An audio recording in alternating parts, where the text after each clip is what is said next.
আসসালামু আলাইকুম রহমতুল্লাহি ওয়া সম্মানিত ভিউয়ার্স, কেমন আছেন আপনারা? আলহামদুলিল্লাহ, আমি ভালো আছি। আশা রাখি আপনারাও ভালো আছেন। তো আজকে আমি আলোচনা করব স্বামী অথবা স্ত্রী সহবাসে অক্ষম হলে অথবা চাহিদা না থাকলে কোরআন হাদিসের আলোকে কি রুকায় আছে, এই রুকায় সম্পর্কে আপনাদের সামনে আলোচনা করব। তো চলুন দেরি না করে আলোচনা শুরু করা যাক। সূরা আরাফের 117 নম্বর আয়াত থেকে 122 নম্বর আয়াত পর্যন্ত প্রত্যেকটা আয়াত 7 মর্তবা পাঠ করবেন এবং 1 গ্লাস পানিতে ফু দেবেন। এরপরে সূরা ইউনূসের 81 এবং 82 নম্বর আয়াত, প্রত্যেকটা আয়াত 7 বার পাঠ করবেন এবং ওই পানির ভিতরে ফু দেবেন।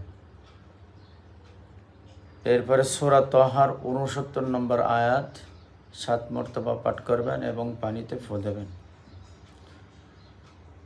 অতঃপর এই পানি 7 দিন পর্যন্ত সকাল বিকাল খাবেন। ইনশাল্লাহ আপনার এই ধরনের সমস্যা, এই জাদুর সমস্যা দূর হয়ে যাবে, আপনি সুস্থ হয়ে যাবেন।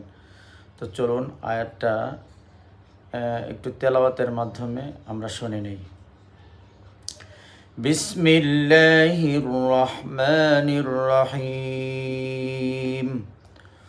وأوحينا إلى موسى أن ألق عصاك فإذا هي تلقف ما يأفكون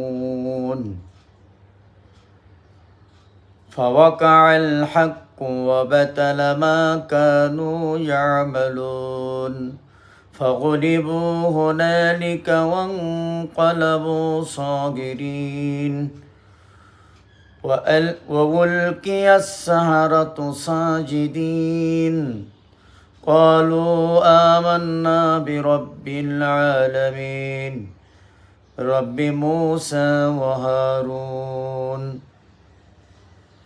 فلما ألقوا قال موسى ما جئتم به السحر إن الله سيبطله إن الله لا يصلح عمل المفسدين ويحق الله الحق بكلمته ولو كره المجرمون إنما صنعوا كيد ساحر ولا يفلح الساحر حيث